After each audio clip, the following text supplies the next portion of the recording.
Shalom, and welcome to another in our series of podcasts from Temple Beth Am, a dynamic center for conservative Judaism in Los Angeles. This is a recording of Rabbi Adam Kligfeld's weekly Rashi study class. Hello to anyone who's listening on this via the Temple Beth Am podcast series.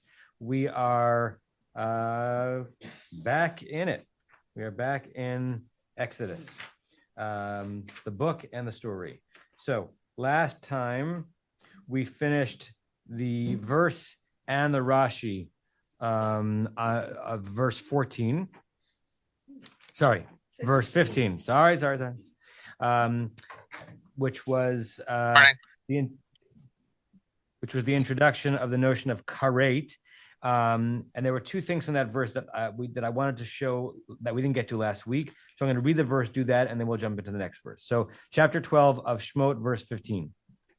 Shivat yamim matzot tuchelu, eat matzah for 7 days. For a 7 of days, if we understand Rashi on Shivat. Ach bayom harishon. Ach is either a however or an intensifier. On the first day, tashbitu so'or mibatechem. You need to eradicate the leaven or the leavening agents from your houses. We discussed how Rishon can mean before, in addition to being the first one. Ki for kol ochel chametz, anyone who eats chametz, v'nichrata will be cut off. What will be cut off? Hanefesh hahi, this soul will be cut off. Or this, well, I'm so instinctually pushed to translate a soul, but really means this person will be cut off. Mi Yisrael, from Israel. Miyom harishon ad yom hashvi, from the first day until the seventh day. We discussed how that first day and seventh day, lest you think it means that the cutoff, the eradication, will only last for 7 days. No, it gets joined back to anyone who eats chametz during those days will be cut off. Okay, and we spent some time on that, but I wanted to look at two things in related to that. The first one having to do with the word nefesh in the verse, and the second one having to do with the word karet. So I'm going to share my screen a little bit. There are a couple other places where nefesh means something a little more interesting and helps us understand this verse. So 1 second, let me just pull it up. Okay, I'm going to share the screen. All right, in Breshit, in Parshat Chayei Sarah, when Abraham is negotiating for a burial place for Sarah, we have this verse 7. Vayakom Abraham got up, Vayishtachu la'am haaretz, and he prostrated himself to the people of the land, Livnei Chet, to the sons of Chet, and he said, Vaydaber itam lemor. He spoke to them saying, Im yesh et nafshechem. It's a very strange construction because et usually suggests a direct object, which means that right before the direct object was a transitive verb. But we don't think of as yesh as a verb. Something like if you have it within or connected to your very selves, ligbor et meti milfanai, to bury my dead in your presence. Shma'uni, listen to me. Ufiguli bevron ben sochar, go and speak on my behalf for Ephron. So it's a use of the word nefesh, which doesn't 100% help us understand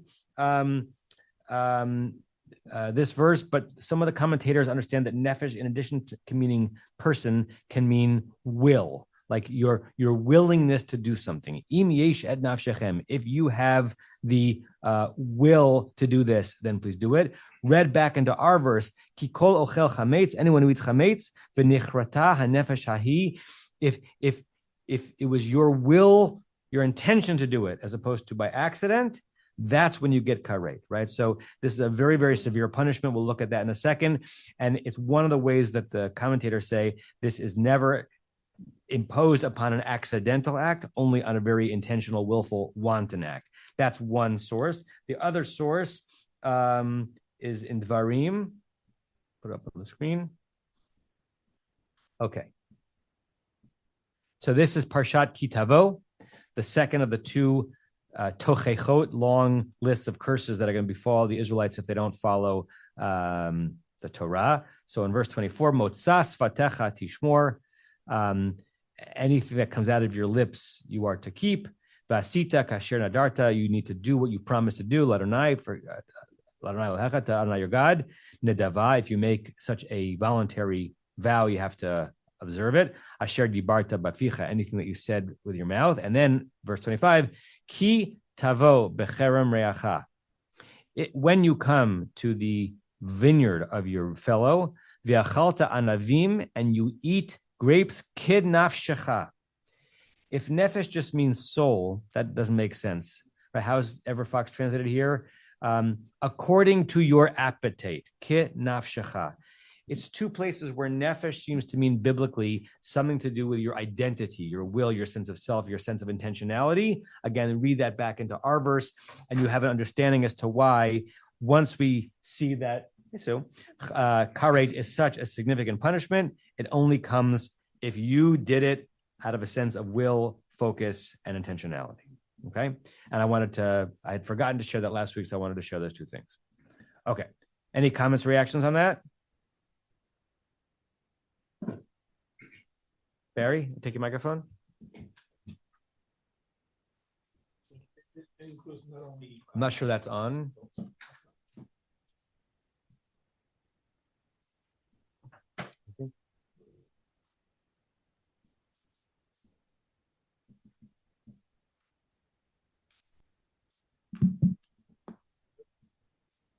So not only accidental or by force, but without knowledge. Someone who doesn't have knowledge that this is wrong. Correct. For one to receive whatever punishment karet is for eating chametz, it has to be not in your knowledge, wanton, and willful. And then what is karet? So Rashi doesn't really discuss that in his commentary. He kind of glosses over it, but there's a lot of material elsewhere in Rashi and certainly the Talmud as to what karet is. And we discussed how karet is from the root koret, which means to cut off. Some people believed it meant that whereas the second worst punishment in the system is death. Now, that sounds funny. That sounds like a Seinfeld joke. Seinfeld's joke about the two people's two greatest fears is right. Their second greatest fear is death. Their first greatest fear is public speaking, which means that your average funeral, people would rather be in the coffin than giving the eulogy, right? So the second worst punishment in the system is mitat beit din, death by the hands of the beit din. The worst punishment is considered karet, and that was understood by some to mean that, you might live out a normal life, but your soul will be cut off from being connected to our eternal destiny. So, you might live to the ripe old age of 93, but when you die, it's all over. Whereas, if you were executed by the Beit Din, the theory goes, you lost some time in this world, but nothing has happened to cut off your soul from the world to come. It takes an enormous amount of faith to make any sense of that and feel like it has some merit. But that wasn't the only possibility as to what karet meant. And Rashi speaks about it somewhere else. From back in Breshit. I'm going to share that with you.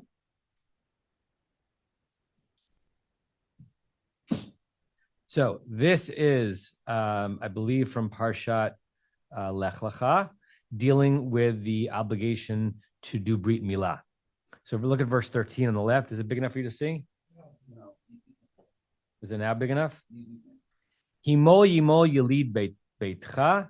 So everyone who's born in your home should be circumcised. Umiknat kaspecha, anyone whom you've acquired. V'haitav riti bivsarchem, my covenant will be in your flesh. Levrit olam, everlasting. That's the positive commandment to do Brit Milah. And in verse 14, Ve'arel zachar, a male who has been uncircumcised or who has not been circumcised, asher lo yimol et basar oloto, who has not had his flesh circumcised, v'nichreta hanefesh hahi, same phrase that we have. That person's very self, very essence, will be cut off, me'ameha, from his people, at briti hefar, because he violated my covenant. On that verse, Rashi says, on v'nichreta hanefesh, he shall, I want to show you the Hebrew. Where is that? There it is. B'nechatah nevesh holech ariri.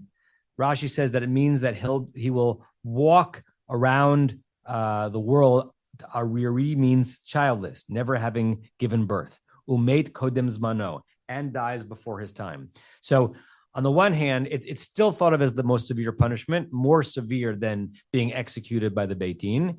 And there are two components of it, according to Rashi here. One is that you will have no descendants, which is one way you can imagine understanding what it means to be cut off, right? Your line ends, right?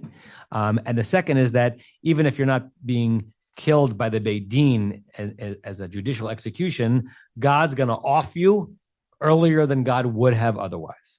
Karet. We have no idea. We don't know what the word meant. I mean, we really don't. We're grasping. It seems to be very severe because it is applied to some of the most problematic sins that someone could do in the tradition. I think I've shared this before, if not in this setting, other settings. So if this is repeat to you, I apologize. For nearly every mitzvah in the Torah for which the punishment is karet, it's a thou shalt not. It's a tisk. Right? It's one of the 365 thou shalt nots, which makes sense because if you're ever in a position of authority, whether it's a child or a student, whatever, you have a different reaction when you told somebody not to do something and they did it, versus you told somebody to do something and they neglected to do it. It has a different valence when you're in the position of authority, right? So nearly every mitzvah whose violation brings karet is a thou shalt not, except for two. And what are the two? We discussed them today. Brit Milah and Korban Pesach and potentially the matzah along with it, right? What's interesting about that is as follows.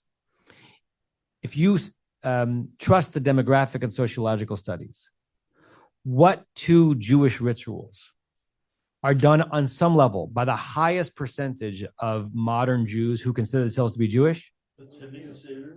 Doing something on Pesach and circumcision.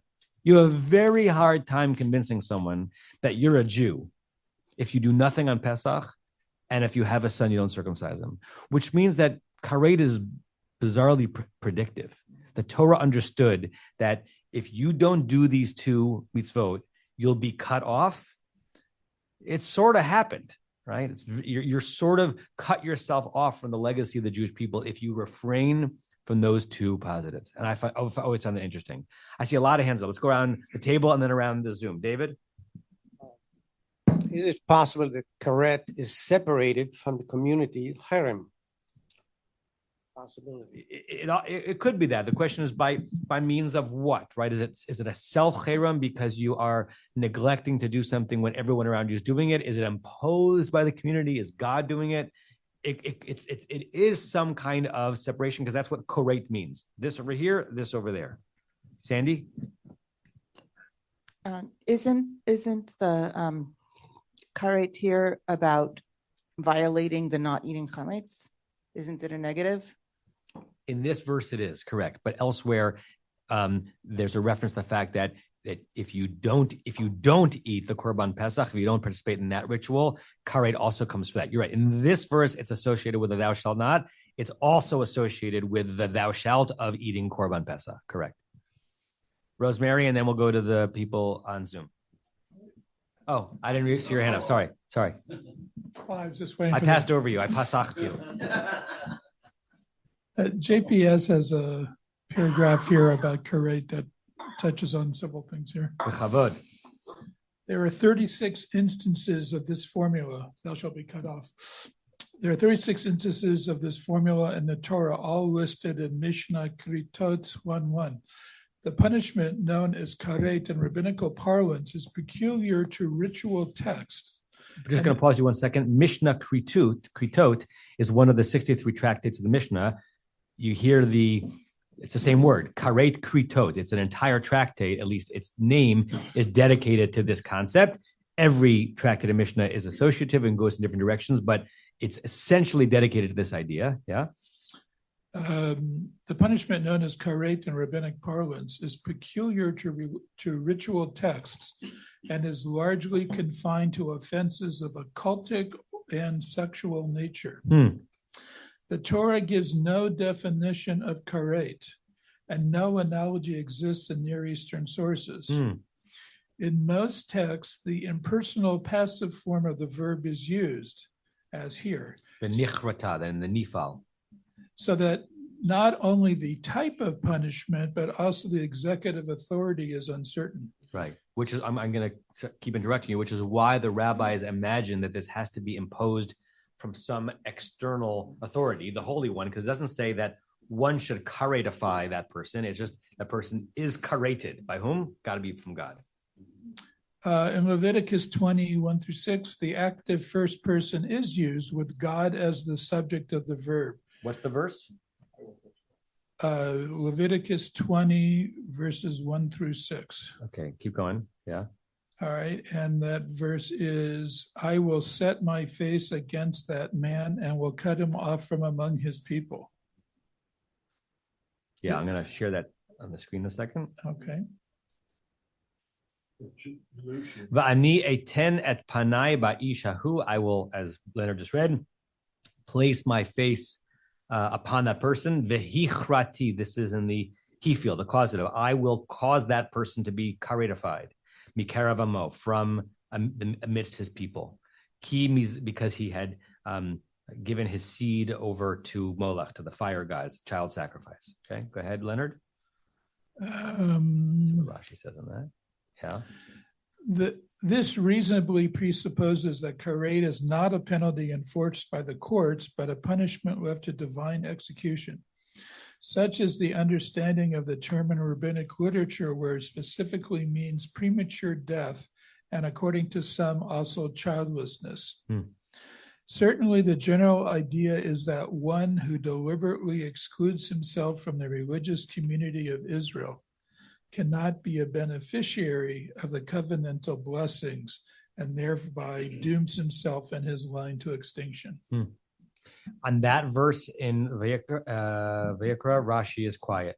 Doesn't say he's not quiet in the verse. He talks about, it's on the screen, like putting his face against that person, and about the word ba'ish and the reference of sending your child over to Moloch, but does not comment on the active causative form of karet.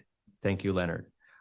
Let's finish and then we'll go back around. So Rosemary, because I just want to make sure everyone gets answered in order. I'm just referring to the punishment, not the word. The child is 7 days old. He can decide to have circumstances or not. Why should be punished when he's older? Does it mean anytime he takes conscious, he should go and circumcise? Yeah. Why the parents aren't punished and the child is? Well, in Talmudic law, even though the verse says, the notion is that since the obligation to circumcise your child is on the father, the punishment also falls upon the father's shoulders. But that's when the son dies, falls on father, but the real death is not for the father, it's the child. It's understood that the punishment of karet for not doing circumcision is on the parent, the father who didn't do it, not the child who didn't have it done to them. Yeah. He's not childless. Right. Right. So, but maybe he's lost his connection to the world to come. Let's go Joel, Rick, and then we'll go around the table. So just in response to Rosemary, I think the Talmud says that if your father does not do it, then you have a requirement to do it to yourself once you become of age, right? So and then the obligation and therefore the purported punishment would then be transferred to you. Yeah. Okay, but that wasn't what I raised my hand for. I just thought it was interesting that the rabbis interpreted this to be more severe, meaning that it's not just this for the 1 week, but it's for the rest of your life, for the rest of eternity. And yet then they made it more lax by saying that it has to be willingly. Well, they could have cut the lines differently. They could have said, even if it's accidental, you're still cut off, but only for that week, which seems to be logically more sense. You know, if you bring chametz into your house accidentally, that part is excluded from your house. Yeah. Yeah, I mean, it was definitely a choice. The way the sentence is structured, you could read the basic information that is being conveyed in this verse very differently. It's also the case that their understanding of karet and its notion of it being such a severe punishment, and in general, a severe punishment comes from a willful act, comes from many other verses as well, and they're all kind of informing each other, over time. Rick. Oh, sorry, are you done, Joel? I just had a question. Every time it says karet, is it always the same phraseology? Is it always karet mi Yisrael? I don't have them all in my head to know.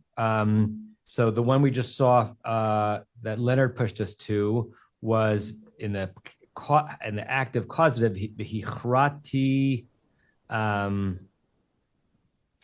v'hichrati oto mi kerev amo.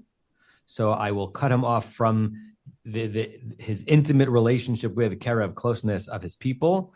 Sometimes it's mi Yisrael, but I don't have all of them in front of me to know. Yeah, but it's usually a cut off from something. I have another one. It could mean different things depending on what it's being cut off from. Okay, go ahead. Rick? It's so timely, Joel. It's incredible. I have two things. One, I was going to say in verse 19, coming up, we have the same words and the same trope. V'nichrata with a gershayim, hanefesh hahi. There it's me'adat Yisrael. Here it's hanefesh hahi mi Yisrael, but it's the same formula. So I just was going to say that. The second thing, if I could ask a question, hahi with the vav, you must have addressed it years ago. I don't know, but I'd like to ask again, just to refresh my memory. The hahi with a vav, still pronounced hahi instead of hahu. Rabbi, can you? Is there a time when that changed, or can you? I always tell the kids, well, the ancient Hebrew, it used to be a vav. You pronounce it like he. That's all we know. Can you tell me more than that? No, sir. No, I don't know. It's one of the very few places in biblical Hebrew where the pronunciation is not completely phonetic, right? That occasionally he, which we normally would spell hey yud aleph, is spelled hey vav aleph, but it's definitely he, not who, because we know it's feminine, and we have no received tradition of it ever being pronounced heave.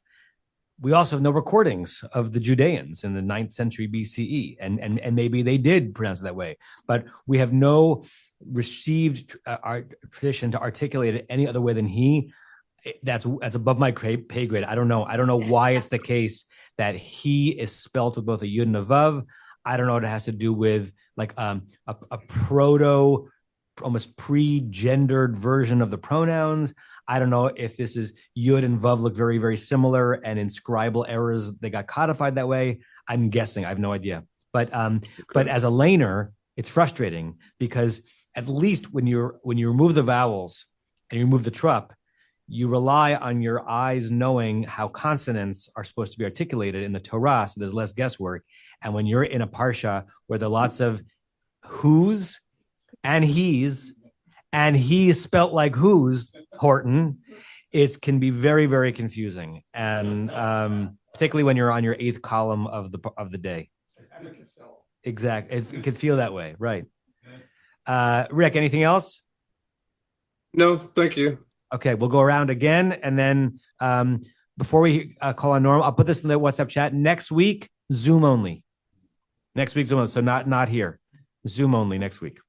Norm, I'll put it in the chat. I just wanted to say in regard to... Wasn't it on? In regard to bris milah, that I have a very long time friend who was the 3rd or 4th generation of secular Jews in his family, who there was a problem, so they couldn't have an 8th day bris for his son, and they ended up just not rescheduling it.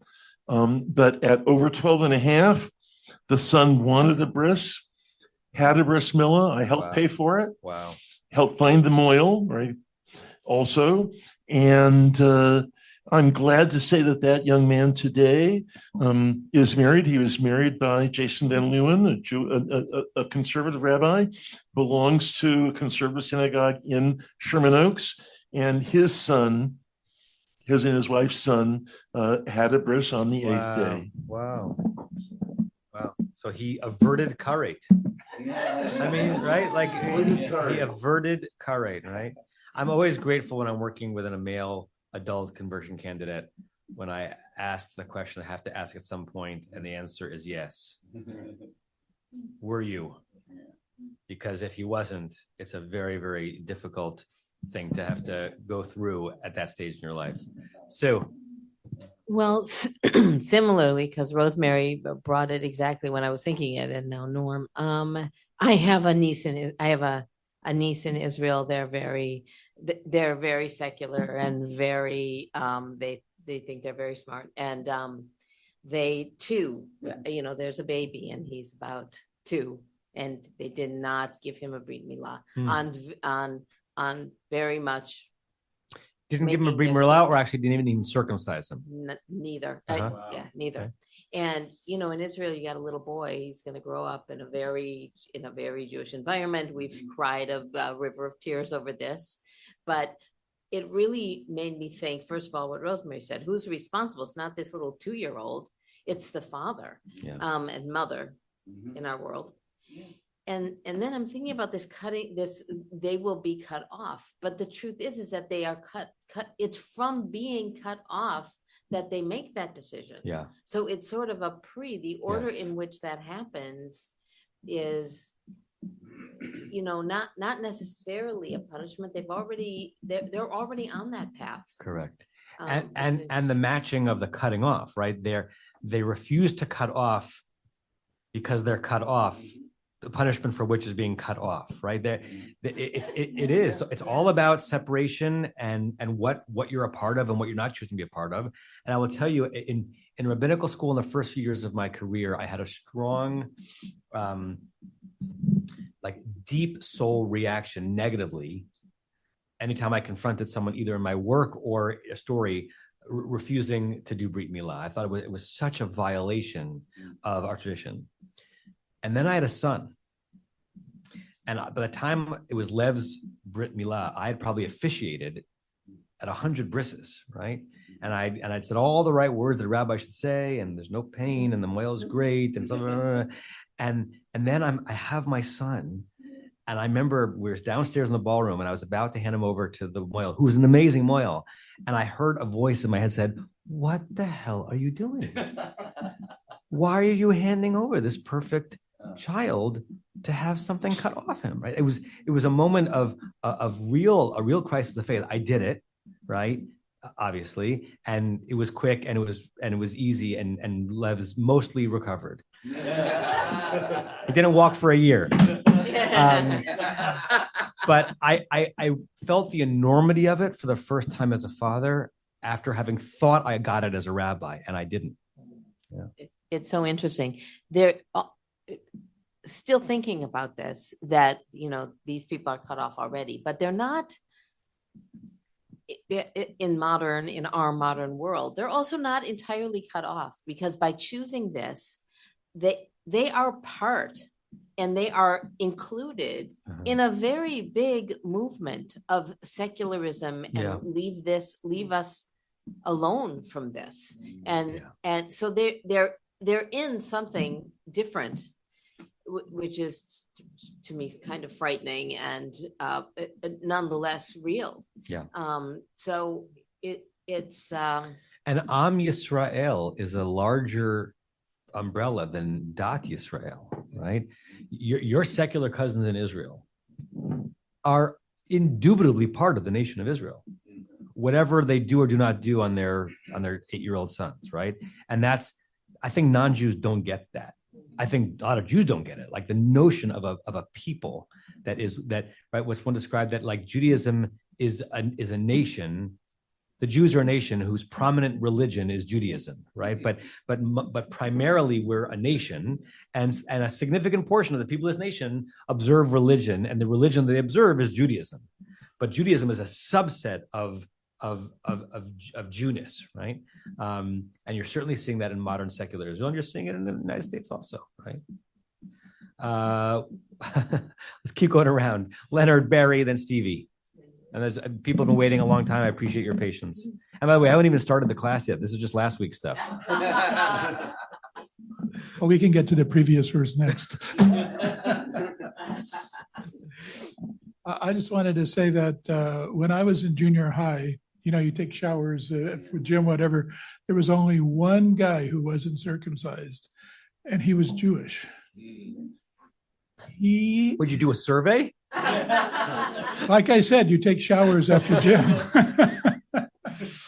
and I knew he was a good friend of mine. And he was from Czechoslovakia. His family left when the Russians moved to town. And I guess just for his own safety, they decided it was better not to have him circumcised. Was it the movie Europa, where a boy has to undergo reverse circumcision for that reason, right? He's trying to hide from during the Nazi era, and it's a brutal scene where he has to undo his circumcision so he will look like he belongs in a mostly uncircumcised. I don't remember if it was in Germany or Poland, but yeah. Barry, and then Stevie, and then Marshall. I'd like to go back to the phrase that Leonard was quoting in English, and I'd like to understand the verbal structure. But what I'm hearing is that God doesn't cause the karet. God causes it to happen, but doesn't make the karet. Is it possible to revisit the Hebrew construct of that? What Leonard was saying from the JPS is that most versions of this verb are passive, nifal, v'nichrata, will be cut off. But in the verse in Vayikra, in Leviticus, in Parshat Bechukotai, I said kitavo before, but it's Bechukotai, the first of the two tochachot. It's active, v'hichrati, which is the hifil binyan, which is causative. So the root is karet, cut off. Lehachrit means to cut something else off, to separate this from that. So in that verse, God is saying, I will separate this person, mikerev amo, from the intimate relationship with his people. There seem to be two parts to that. I will separate that person, and then the cutoff will happen. But it's one verb, v'hichrati oto. I will cut him off. I'm paraphrasing that what it means is that he was mikerav amo, he was amongst his people, and I'm going to excise him and pull him out. That's what karet means. Now, what does it actually mean? We don't know, but it's one of the few places where it's an active form, not a passive form. Still don't know what it means. Stevie, Marshall. Following up on what Leonard said, I just finished a book by Saul Friedlander, who was the first holder of the 1939 chair at UCLA in Holocaust Studies. And he also was not circumcised, and it was because he was a Czech Jew. He was put into a monastery by his parents in order to try to save his life. And he comments here that he grew up in a French monastery in the 1940s, not knowing his Jewish parents had perished in the Nazi Holocaust. When he was 13, a Jesuit priest told him what had happened to the Jews of Europe. And he said, that changed my whole life. And so here is a distinguished professor of Holocaust studies. And he said, I was basically a non-Jewish Jew. Wow. Because he was not circumcised. Wow. This is big primal stuff, right? And we could linger on that. But let's actually read the next verse. Wonderful exchange, everybody. Elon, how's Wellfleet? Looks cool. It's spectacular. Yeah. Sunny, 60 degrees. Yeah. Plus, you got a day game today. I do have a day game. Well, it's a late afternoon game for me. It's a day game for you. Yeah. Last night was brutal. Okay, back to our regular scheduled programming. Verse 16. Whom have we not heard from? Rebecca Menace, do you want to read verse 16? Let's give Rebecca a microphone.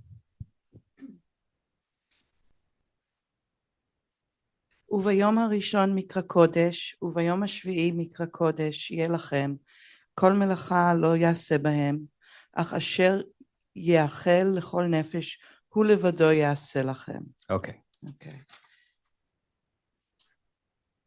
So I have a thing with the Mikra Kodesh. Okay. You and Rashi, you're in good company. Because I think a little bit earlier, it's somewhere earlier, or maybe I heard it when the parasha was read. It seemed to say it will be called Kodesh. Mm-hmm. And my whole life I thought that on the first day you will read, as in Koreh, Kitvei Kodesh, like Holy Scripture. So I'm a little confused about this. Is this, or is it both? Well, Rashi is confused as well. He will, or at least was confused, and then he clarifies it for us. But it's not an easy phrase to translate, even if you know what the roots mean, right? Kodesh, first of all, Kodesh is hard to translate. We translate it as sacred or sanctified. It doesn't really help. Most people understand Kadosh means something to be separate or unique. And Mikra, right? Mikra can either be a noun, which is like a reading from the root kara, or it's some form that is inviting us to call something Kodesh, right? And it's unclear exactly how to translate the phrase. It's hyphenated. It's not hyphenated in the Torah, but it's understood to be hyphenated because there's one trup attached to it. Suggests that the Torah thinks of this as a single word. On the first day, Mikra Kodesh, there's going to be a Kodesh calling. It's hard to turn that into good English, right? Put a pin in that and keep translating. Okay. So on the first day, it's a holy something. And on the seventh day, same for you. No work will be done on those days, except, I think, for what will be, what is, I guess, necessary to eat for every nefesh, again, for every person. That alone will be done for you or by you. That's a lot of work. Just saying. It's a lot of what? Wait, what is it? Oh, a lot of work. Yeah, just that. Just that. Good. All right. So we kind of have a sense of what the verse is trying to tell us, but we're not sure exactly how to pull out of each phrase. On this first day, there's going to be a Mikra Kodesh. We'll work on that. And then there's going to be another one on the seventh day. Except for us, we have to do it for the seventh and eighth days. And there's going to be no malacha. Is the lack of malacha, the lack of work, is that the definition of Mikra Kodesh? Or is this like a series of things we're learning about these days? Or is the second thing refining and defining the first thing? It's unclear, right? And then we have an exception, the ach, that anything that would be needed for feeding any nefesh, again, nefesh here does not mean soul, it means person, that could be done for you, okay? By the way, this is one of the verses, which is the halachic source of what rule about Yontif? You can cook. You can cook on Yontif. You cannot cook on Shabbat. You can cook on Yontif. Doesn't mean you can light a match and start a fire on Yontif, but on Shabbat, anything that starts Shabbat not yet cooked and edible for a human being cannot be rendered that way on Shabbat. It can be on Yontif. You're allowed to cook on Yontif. There are all sorts of secondary and tertiary laws, right? The whole notion of Eruv Tavshilin. You can cook on Yontif, but only for Yontif. You can't cook on Yontif for Shabbat, which means that if Yontif is Thursday, Friday, and then Shabbat begins on Friday night, you're not supposed to be doing any cooking on Thursday and Friday for Shabbat. But do you really need to finish all your Shabbat cooking by Wednesday? And the answer is you should start cooking on Wednesday, and you set aside 2 portions and do an Eruv Tavshilin and say, I'm just continuing my Shabbat prep on Yontif, but I already started it. There are lots of things that it also has to do with different synagogues' rules about whether or not coffee can be served on Shabbat, right? When I moved to this synagogue, I had to choose my battles. And so I begrudgingly embraced a lenient view of coffee on Shabbat, because the idea is that any liquid brought to a threshold, what's called above yad soleret bo, above the temperature at which if you put your hand into it, you would instinctively remove it. No matter how many times that liquid has been heated, if you move it from below that threshold to above that threshold, halachically, that is called cooking. Not the case for non-liquid. So if you've cooked your lasagna and it cooled down, you're allowed to reheat it because ein bishul achar bishul. Halachically, you can't cook something that's already been cooked. Ein afiyah achar afiyah. You can't bake something that's been baked. You can reheat bread that's been cooked, but you can't do that with soup. So the idea is that any coffee that's being served in a synagogue on Shabbat almost certainly was not at that temperature before. So what's anyone know what the around the bend, the workaround is that I wish we didn't rely on? Rebecca? Right there. My cousin asked this question when he was coming for Hannah's bat mitzvah, and so you responded to it. Something about a non-Jew makes the coffee and takes a portion for himself as if he's making for himself. But and then the you can also leftovers, right? Yeah. Because you're not allowed to eat food that was cooked on Shabbat by a Jew. You're not allowed to eat food on Shabbat that was cooked on Shabbat by a non-Jew for a Jew. But you're allowed to eat food on Shabbat that was cooked by a non-Jew for a non-Jew, right? You go to a hotel for Shabbat. You go down to the breakfast buffet and there's coffee, drink away. Unless you assume that the Courtyard Inn by Marriott assumes that every one of the people at that Courtyard Inn are Jews, you can assume that coffee was just made. Okay, so you can have some.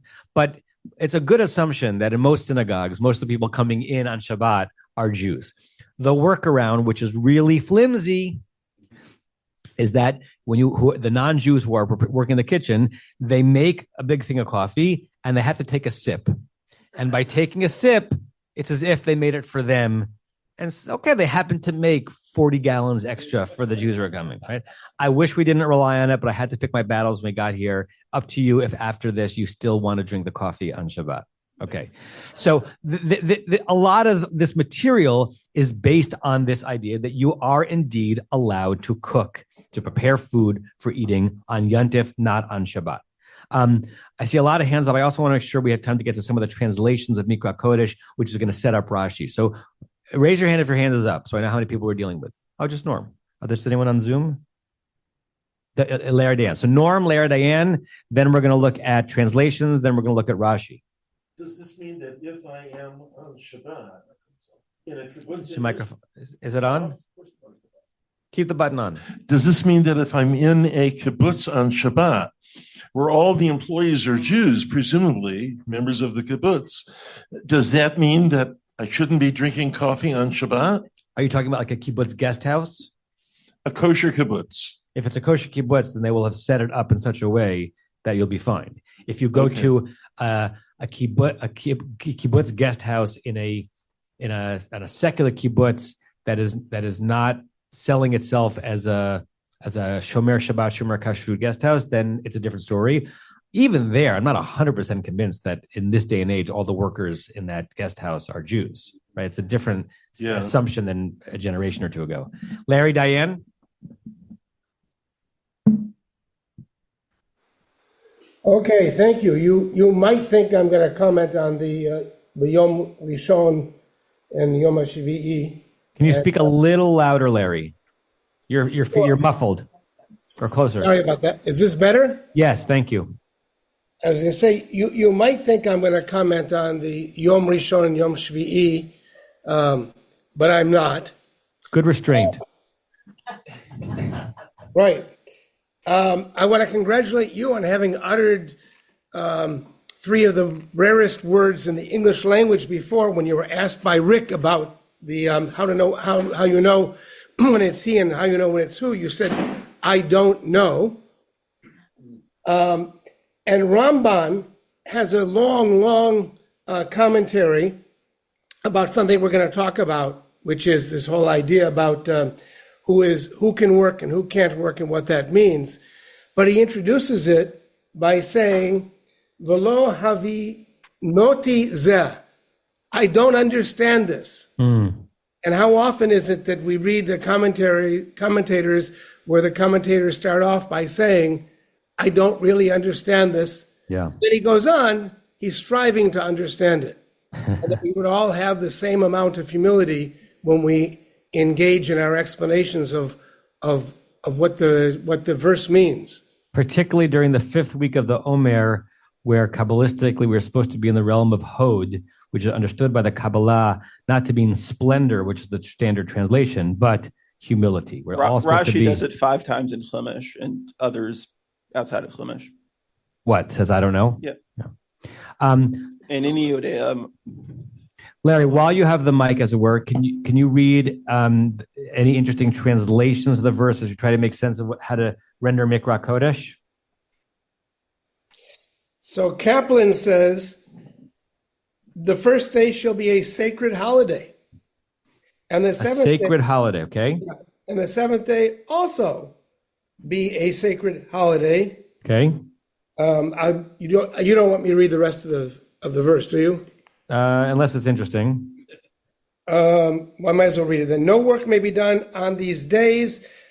The only work that you may do is that which is needed so that everyone will be able to eat. Okay. Altar. And altar says, and on the first day, a sacred convocation. Sacred convocation. Okay. And on the 7th day, a sacred convocation you shall have. No task shall be done on them. Only what each person is to eat, that alone will be prepared for you. So he kind of separates, whereas Kaplan puts them together like this is what we're talking about Malacha. Altar at least allows you to understand that maybe they're 2 separate things. Yeah. Neither of them seem to be dealing with the root of Mikra having to do with a calling, which goes back to what Sandy said, right? Or Rebecca said. I want to share with you Everett Fox's, who tries to deal with it. And on the first day, a proclamation of holiness. So Everett Fox is basically saying Kuf Resh Aleph means to call or proclaim something. So he's saying that this is not a verse that's telling you that you're supposed to observe a certain thing that day, but you're supposed to call something that day. How? I'm not sure. And then he adds others a holy convocation. So he leans in the R.E.A. Kaplan altar direction, but he's choosing to translate it as a proclamation of holiness. And then going back to what Larry said before, it is not entirely clear what is meant. Everett Fox says, I don't know.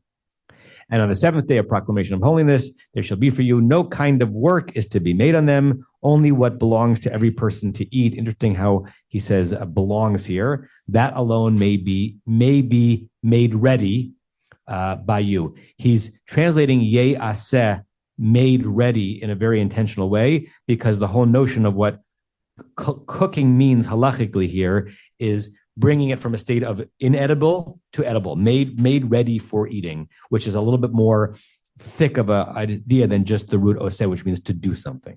Okay, good. Stevie, and then Rick. oseh can also mean to make, first of all. Yes. Can do or to make. So it fits. Though the who probably in the verse refers to the malacha as opposed to the food, but malacha would be a he. Okay. Sure. I think the who is the asher yeachel l'chol nefesh, that which would be. Yeah. Okay. Yeah. Only that. Fair. Okay. What I was going to say was about Rebecca's comment that probably was, I don't remember exactly how you worded it, but you sound like you're talking about the verse in this week's parsha in Emor about Moadei Hashem Asher Tikra'u Otam B'Moadam, or Ela Moadei Hashem, that like they will be called Mikra Kodesh. Good. Was there another hand up? Oh, Rick, go ahead. The unclus is ara both times. Does that help? Yeah, mem ayin resh ayin in Aramaic means a gathering. So he is understanding to be like the convocation, right?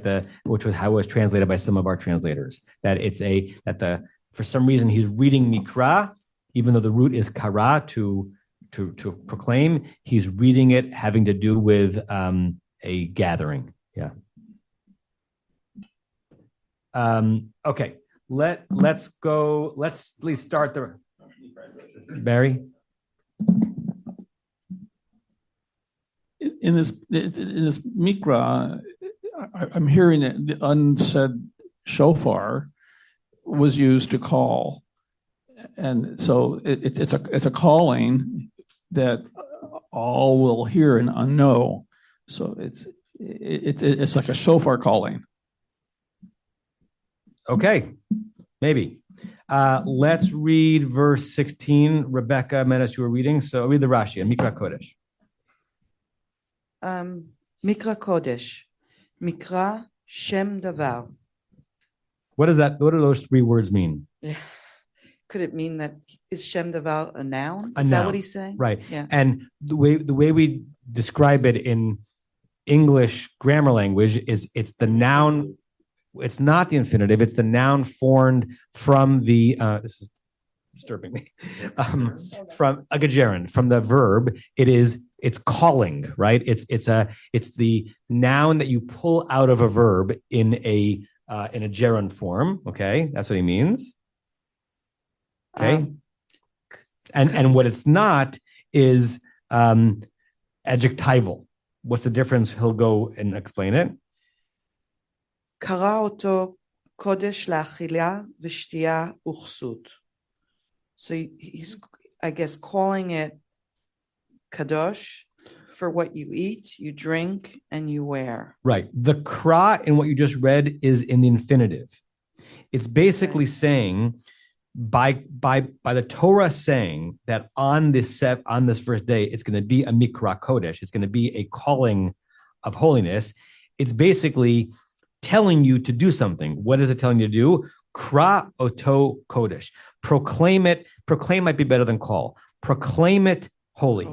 How does one proclaim it holy? Particularly if we think of holy not meaning holy, but separate, distinct, set apart by what you... Food, what you eat, what you drink, and what you wear. Right. So what Rashi's saying is it's not that by fiat from the heavens, all of a sudden on the first day, it is a Mikra Kodesh. It's you've got to make it a Mikra Kodesh. And there's a super commentary in Rashi that says he's reading this out of the fact that it doesn't say V'hayom Harishon Mikra Kodesh, that the first day is a Mikra Kodesh, but Uvayom, on the first day, you Israelites have an opportunity to render it a Mikra Kodesh. How do you render something a Mikra Kodesh? By treating it differently than you treat the other days, with what you eat, what you drink, and how you dress. Okay? And that to him is a understanding of the obligation to turn this day into something different than all other days. Was there a hand up over there, Marshall? Actually, the full selection from Mechilta there is Kabdehu b'ma'achal uv'mishteh uv'yichsut nikiyah. Honor it with food and drink and with clean clothing. Yeah, clean and proper and dignified clothing. Yeah, and then there's an additional comment there which says Kriyat Kodesh, calling it holy, Kolomar. Atem tzrichim likrov v'la'asoto to kodesh lo rak b'peh ela b'ma'asim. Right. That you need to call it and to make it holy, not only with your mouth but also by your actions. Right. This is the significance of these holidays. I mean, this is really elemental stuff. Is not bestowed by the heavens. It happens as a result of our actions, right? I actually may get into this a little bit in my Shabbat Drash. I'm thinking about it. There is a kind of an esoteric conversation about the difference between Shabbat and Yontif. Down on this level, we have different rules applying to them. But on the upper level, is there a conceptual difference between God's concept of Shabbat and God's concept of Yontif? And some people think that God's concept of Shabbat is, I'm giving it to you. I gave it to you at creation. Whether you do what you're supposed to do with it or not, it's still Shabbat. Yontif is only Yontif if you make it Yontif, right? Right? That you tikru otam, you have to call them out and proclaim them. Pesach is not Pesach in the supernal realms unless you Pesachize it. Shavuot is nothing unless you do something to it. Shabbat is Shabbat no matter whether you do it or not. You might be like failing to do what you ought to do, what you could do to make it special. It's still Shabbat. It's still Shabbat on Shabbat, but it's not Sukkot unless you make it Sukkot. It's an interesting conceptual difference, and it has to do with the fact that Shabbat doesn't get the language of Mikra Kodesh. We don't have to proclaim, we have to honor it. We don't have to proclaim it Kodesh. It is Kodesh. Right? It's a slightly different understanding of a divine gift. Okay, last one. We're not going to finish the Rashis because there are two more Rashis, but probably the last one for the day. Rebecca, on lo ye asevahem. Here Rashi is trying to pull something out of the fact that the verb is passive, not active. It shall not be done on them. Afilu al yedei acherim, even not by others. So nobody can prepare the food for you. No, the food is in the exception. Nobody can do other labor for you, right? You can't tell either on Shabbat or on Yom a non-Jew on that day to do something for you that would be prohibited for you to do. You can arrange it in advance, right? So the whole notion of a Shabbos Goy, which is a terrible phrase, is the idea that there were non-Jews who understood that there were things they're supposed to be doing for Jewish families on Shabbat and Yom Tov, and as long as it wasn't what's called Amira Lagoy, saying it to the non-Jew on the day, it was defensible. We take a lot of licenses with this in modern Judaism as well, right? Have there been times where someone has said to Art Mercado, our facilities director, it's kind of warm in here, right? I haven't told Art to up the air conditioning, but woo, it is warm in here, right? So there are a lot of ways where we get a little bit maybe too flexible with the law, but the prohibition is not just for you not to do it, but for someone else to not do it on your command if it was something that you shouldn't have been doing. But that is not including food, because cooking food is indeed permitted. Okay, Rashi is going to have two more comments on the verse. We'll get to that next week. I'll say it one more time out loud, but I'll put it in the chat. Next week, not in Whiteman conference room, only on Zoom. Okay? Have a good day, everybody. Kol tuv. Shkoyach. You've been listening to another in our series of podcasts from Temple Beth Am, a dynamic center for conservative Judaism in Los Angeles. If you enjoy these podcasts, we invite you to write a review on the Apple Podcast website or wherever you get your podcasts. For more information on Temple Beth Am, Los Angeles, please visit www.tbala.org.